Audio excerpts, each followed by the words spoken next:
Right, this is the new plaque. It was unveiled yesterday, December the 6th, 2020, to sort of commemorate the Siege of Plymouth, the Siege Memorial. It's right in front of the Siege Memorial here, and it's got a good illustration of what Plymouth looked like in 1640, in the 1640s. Towards the end of 1642, 5 works went up here. This is the Lipsome work, Holywell, Magdalen, Pennycombe Quick. New work was started a little bit later, that's why it's called new work.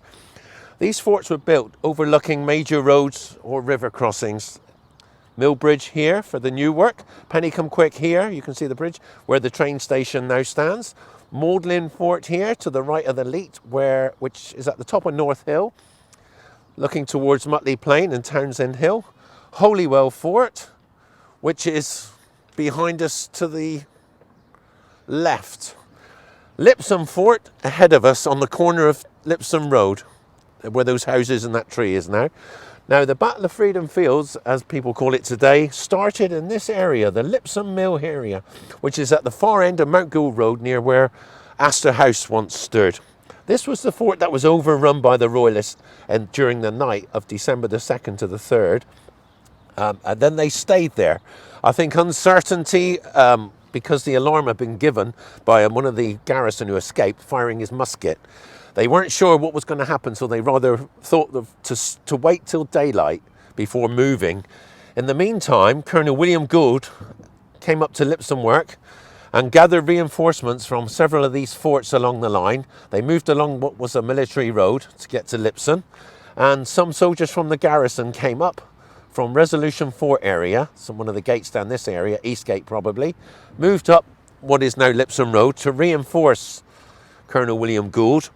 And also 60 musketeers were sent around behind the Royalists' forces, who were now in the morning beginning to line up west to the east of Lipsome Fort in an area here known as 5 Fields.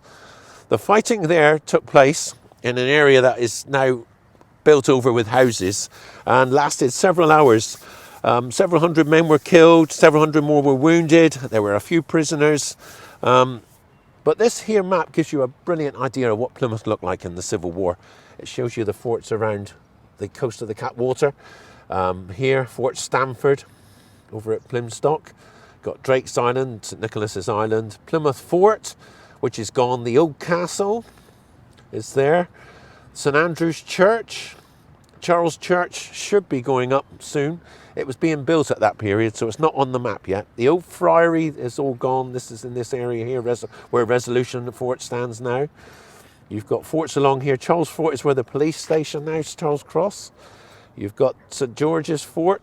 That's around Newark. It's North Gate, where Marks and Spencer's stands now. So it gives you a good idea of what Plymouth looked like in the Civil War. Phil, could you please show us on the map where the military road was and what the military road is called today?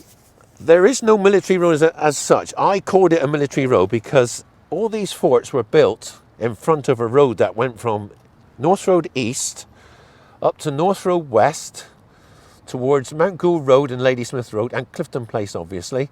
That leads right behind the fort, and I think that was a cleared area that was used to rush reinforcements from one fort to another once they were threatened, because during the Civil War the Royalists attacked many of these works a few times.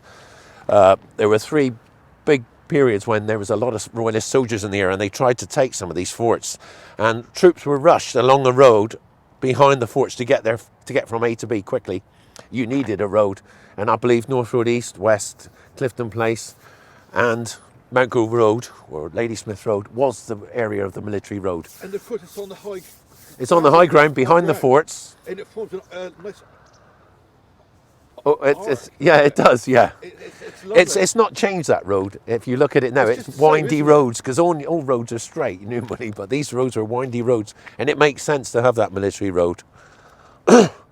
But an interesting map, and it's very good. It shows what Plymouth actually looked like, and it gives you a little detailed event, a sort of a narrative about the fighting around this area. Quite interesting. Thank you very much, Phil. You're welcome.